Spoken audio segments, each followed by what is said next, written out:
اس سے بھی یعنی اس ظلم کو بھی بیان کرنے کے لیے جو میں بات کرتا ہوں کہ دنیا کی کسی ڈکشنری کی کسی لینگویج کی کسی میں وہ الفاظ ہی نہیں ہے کہ اس ظلم کو بیان کیا جائے. اس سے بھی زیادہ دردناک تفصیلات ہیں جو میں آپ کے ساتھ شیئر نہیں کر رہا جو ظلم وہاں پر ہوا ہے. تو آپ دیکھیے کہ یہ جو کچھ ہوا ہے غزہ کے اندر اس کا بوجھ پوری انسانیت نہیں اٹھا سکتی, پوری یہ زمین اس کا بوجھ نہیں اٹھا سکتی ہے.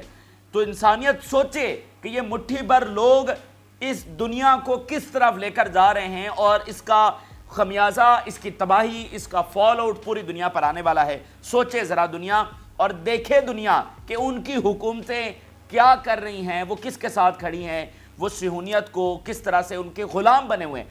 یہ آزاد تو فلسطینی ہیں جو صہیونیت کے خلاف لڑ رہے ہیں, ہم تو غلام ہیں جو بیٹھے ہوئے ہیں اپنے چھوٹے چھوٹے مفادات کے لیے. اچھا, اس سے ناظرین اگلی خبر یہ ہے کہ رفح آپریشن کے حوالے سے بتایا گیا ہے. اسرائیلی آرمی نے بتایا ہے, اس کے ترجمان نے, کہ رفح آپریشن کی تیاری مکمل ہو چکی ہے. یعنی پچھلے ہفتے 10 دن میں ہم آپ کے سامنے کیا رپورٹ کر رہے ہیں کہ رفح آپریشن کی تیاری ہو رہی ہے. یہ جناب آؤٹ پوسٹ قائم کی جا رہی ہیں, یہ جناب نئی برگیڈز بھیجی جا رہی ہیں, یہ جناب سراؤنڈنگ میں ڈپلائمنٹ ہو رہی ہے, یہ جناب انہوں نے ایویکویشن سراؤنڈنگ سے کرنا شروع کر دی ہے, یہ یہاں پر ٹینٹس لگا رہے ہیں, یہ فلانی چیز انہوں نے کرنی شروع کر دی ہیں, مزید اسرائیلی فوجی انہوں نے بھیجنے شروع کر دی ہیں. یہ وہ ساری چیزیں تھیں جو تیاریاں ہم پچھلے ہفتے 10 دنوں سے آپ کے سامنے رپورٹ کر رہے تھے. لیکن ابھی اسرائیلی آرمی کی جانب سے کیا خبر سامنے آئی ہے, انہوں نے کہا جی تیاریاں مکمل ہو چکی ہیں. یہ جو ساری ڈیولپمنٹس ہو رہی تھی جو ہم آپ کے سامنے ہفتہ 10 دنوں میں رکھ رہے تھے وہ ساری مکمل ہو چکی ہیں. اور اب کیا ہے کہ اب ہم مکمل طور پر تیار ہیں, پوزیشن سنبھالنی ہے. آرمی کو جہاں جہاں پر ڈپلائے کرنا تھا, جتنی فوج چاہیے تھی, جو پوزیشن لینی تھی وہ ہم نے لے لی ہے. ہماری آرمی پوری طرح سے تیار ہے اور صرف انتظار کر رہی ہے کس چیز کا, نیتن یاہو کے فائنل اشارے کا. کتنا نازک, کتنا خطرناک اور کتنا یہ تباہ کن موڑ کے اوپر کتنا ڈیسائیڈنگ یہ ہے. صرف ایک اشارے کا انتظار کیا جا رہا ہے اس آپریشن کے لیے جس سے پچھلے ہفتوں اور مہینوں سے دنیا وارن کر رہی ہے کہ یہ آپریشن ہمیں تیسری عالمی جنگ کی طرف لے کر جا سکتا ہے. وہ آپریشن, کیونکہ ہم بار بار بات کر رہے ہیں تو اس بات کا اثر زائل ہو رہا ہے کہ تیسری عالمی جنگ, تیسری عالمی جنگ, تیسری بار بار جو یہی بات ہم دہرا رہے ہیں کہ رفح آپریشن تیسری عالمی جنگ کی طرف لے جائے گا, تو اس چیز کا اثر زائل ہو رہا ہے. لیکن حقیقت تو یہی ہے کہ جس کے اوپر دنیا بار بار بات کر رہی ہے کہ بھئی یہ آپریشن جو ہے آپ کو تیسری عالمی جنگ کی طرف لے جائے گا. اور اس میں کتنی دیری رہ گئی اب, صرف چند لمحوں کی. کہ وہ لمحے کون سے ہیں جب نیتن یاہو ایک اشارہ دے گا. اور سوچئے اشارہ بھی کس نے دینا ہے, اس وقت دنیا کے سب سے بڑے قاتل نے اشارہ دینا ہے, سب سے بڑے مجرم اور سب سے بڑے سفاک شخص نے اشارہ دینا ہے, اور اس کے صرف ایک اشارے کا انتظار کیا جا رہا ہے. اسرائیلی فوج جو ہے وہ اس حد تک جو ہے وہ تیار ہو چکی ہے. تو یہ بہت بڑی ڈیولپمنٹ ہے. یعنی اس کے ساتھ جو باقی چیزیں ہیں وہ اسرائیلی فوج کر رہی ہوگی, لیکن ایک لارج اسکیل آپریشن کرنے کے لیے ان کی تیاری مکمل ہو چکی ہے. اس سے بڑی ڈیولپمنٹ اور کیا ہو سکتی ہے, ایک ایسا آپریشن جو دنیا کا نقشہ بدل کے رکھ دے گا, دنیا کے حالات, اور یہ بالکل چیزیں انکنٹرولبل چلی جائیں گی, ارریورسیبل چلی جائیں گی.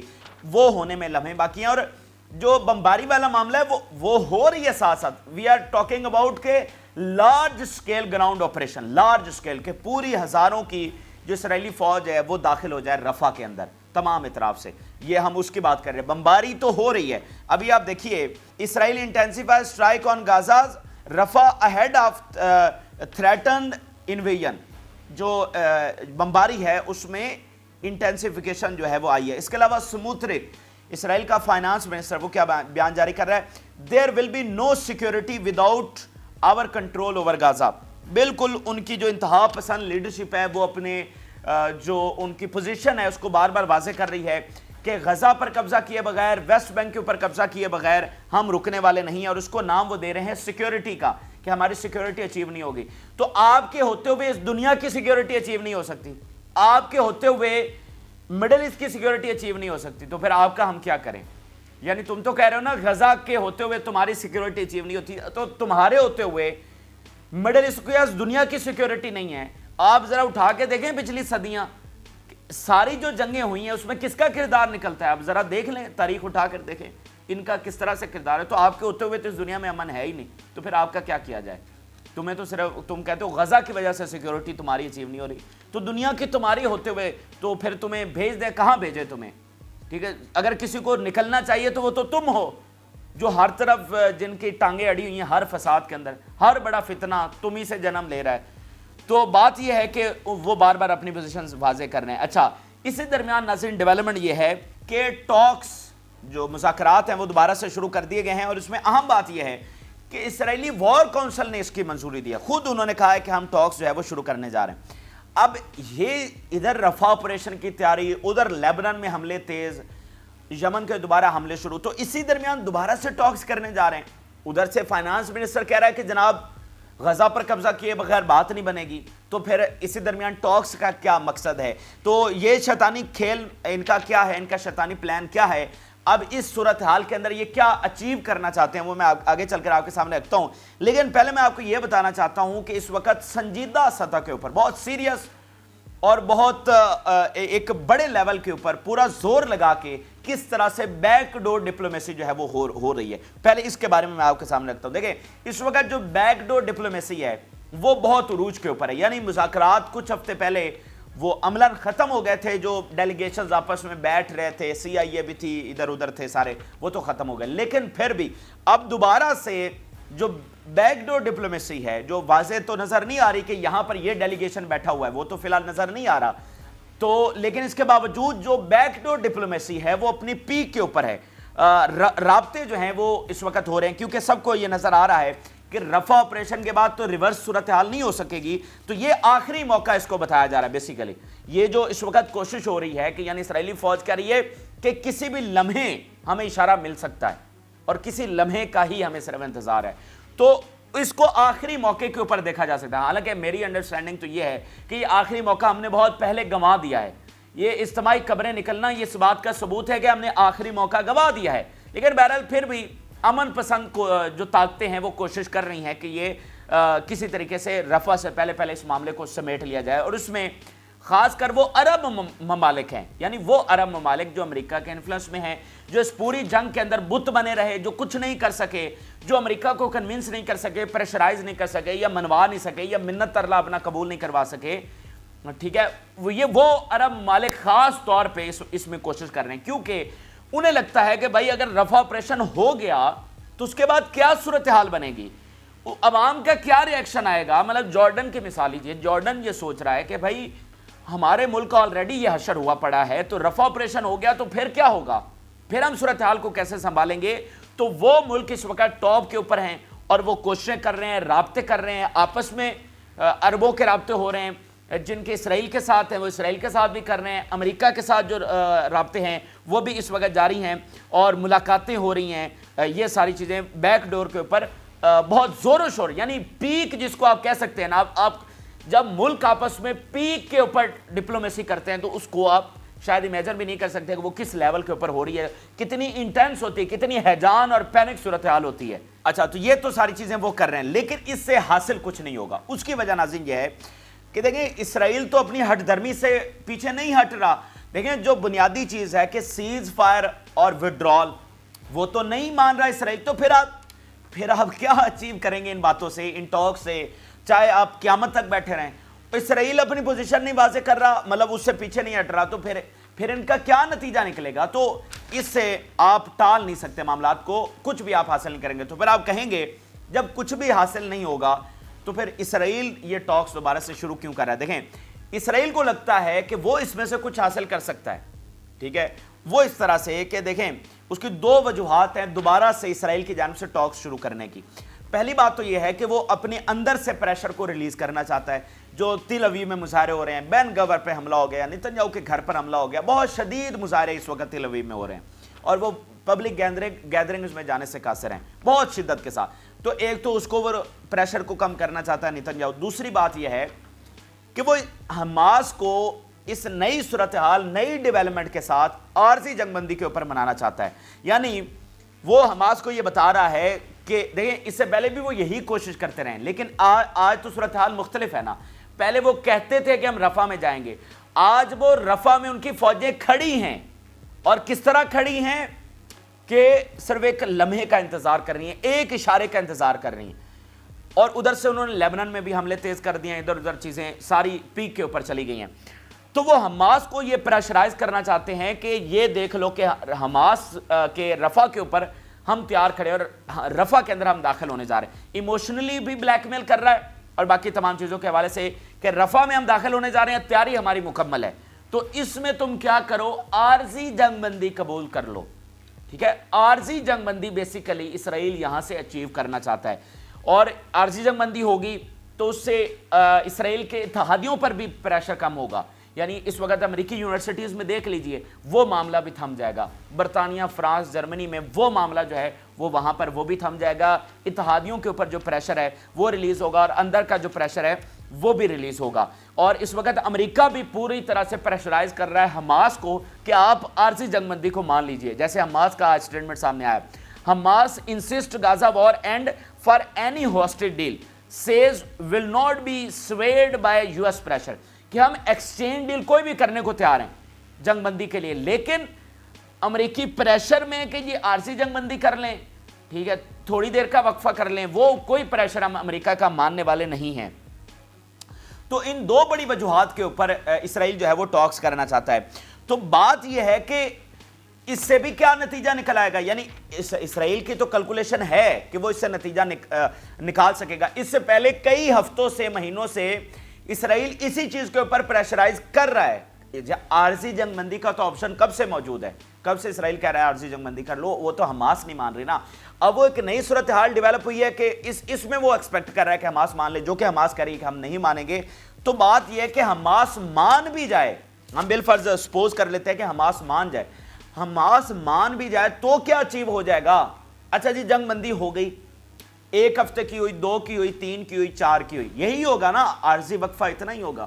اچھا جی اتنی جنگ بندی, اتنا وقفہ آ گیا, تو اس کے بعد کیا, وہ 4 ہفتے ختم نہیں ہوں گے, وہ بھی تو ٹائم ایک نہ ایک دن ختم ہو ہی جانا ہے.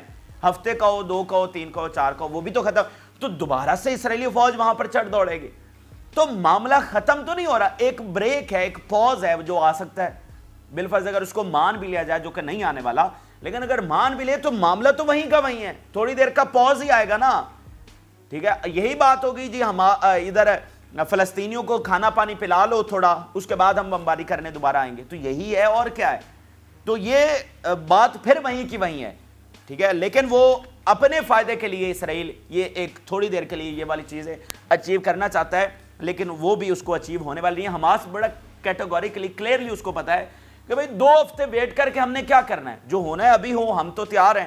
وہ یحییٰ سیور کیا غزہ کی گلیوں میں نہیں پھر رہا, ٹھیک ہے, وہ پوری طرح سے تیار ہیں. اچھا اسی درمیان ناظرین ایجپٹ کے حوالے سے خبر سامنے آئی ہے, اور ایجپٹ نے جب یہ ادھر سے فوج کی خبر آئی کہ وہ کہہ رہی کہ ہم تیار ہیں اور صرف ایک اشارے کا انتظار کر رہے ہیں, تو ایجپٹ کی جانب سے واضح بیان سامنے آیا. اس جو پریزیڈنٹ سیسی ہیں انہوں نے خود یہ بیان جاری کیا, اور انہوں نے ایک بار پھر اپنی پوزیشن واضح کی ہے. یعنی اسے پیچھے چلے جائیں, جب بہت پہلے رفح کی باتیں اس وقت چل رہی تھیں, اور اس وقت ایجپٹ نے کہا تھا کہ ہم معاہدہ توڑ کر, جو 1979 میں ہوا, اگر رفح میں آپریشن ہوا تو ہم وہ معاہدہ توڑ کر اسرائیل کے اوپر حملہ ور ہوں گے, بغیر وارننگ کے ہم حملہ کریں گے. تو ایجپٹ نے آج ایک بار پھر اپنی پوزیشن جو ہے وہ واضح کی ہے, اور انہوں نے کہا کہ ہماری وہی پوزیشن ہے پرانی, اگر رفح پر حملہ ہوا تو وہ ہم اپنے اوپر اعلان جنگ سمجھے گے, اور ہم جو فلسطینیوں کی ڈسپلیسمنٹ ہے اس کو پوری طرح سے ریجیکٹ کرتے ہیں. اور یہیں پر جو کل ہم نے آپ کو خبر دی تھی, اور جس میں ہم نے کہا تھا کہ ابھی ہم اس کو ویٹ کریں گے, دیکھیں گے, جو اسرائیلی اور امریکی میڈیا نے خبر دی, وال اسٹریٹ جرنل نے خبر دی کہ یو اے ای اور مصر کوارڈینیٹ کر رہے ہیں اسرائیل کے ساتھ ایک ٹینٹ سٹی بنانے کے لیے. یعنی خان یونس سے باہر ایک ٹینٹ سٹی ٹائپ ایک بہت بڑا وہ بنا رہے ہیں, ہزاروں ٹینٹس لگ رہے ہیں کہ رفح سے لوگوں کو نکال کر وہاں پر لایا جائے, اور وہ کوارڈینیشن کر رہے ہیں اسرائیل کے ساتھ. تو ہم نے کہا تھا یہ بہت بڑی غلطی ہوگی, اور ابھی ہم اس کو ویریفائی کریں گے کہ چونکہ وال اسٹریٹ جرنل رپورٹ کر رہا ہے تو یہ خبر رکھنا بھی سامنے ضروری تھی, لیکن اتنی بڑی خبر کو ہم مان بھی کیسے سکتے ہیں. اور ہم نے کہا تھا کہ اس کے بہت بھیانک نتائج نکلیں گے, اور اگر یو اے ای اور مصر نے یہ کیا تو پھر بہت برا اس کا نتیجہ نکلے گا, اور یہ بہت بڑی غلطی ان کی ہوگی. تو ایجپٹ نے اس چیز کو بھی کلیئر کیا ہے, وہ کہہ رہے ہیں آپ ہمیں کہہ رہے ہیں کوارڈینیٹ, ہم اپنی پوزیشن دوبارہ سے دہرا رہے ہیں کہ بھائی رفح پر حملہ ہم مصر اپنے خلاف اعلان جنگ سمجھے گا. حالانکہ آپ اور ہماری سب کی تو توقعات یہ ہیں کہ ان کو جب یہ میس گریوز بن رہی تھی تبھی اس کو بھی اپنے خلاف اعلان جنگ سمجھنا چاہیے تھا. یہ جو اجتماعی خبریں نکل رہی ہیں, تب آپ کہاں پر سوئے ہوئے تھے, ٹھیک ہے, تب آپ نے کیا کیا. لیکن ٹھیک ہے,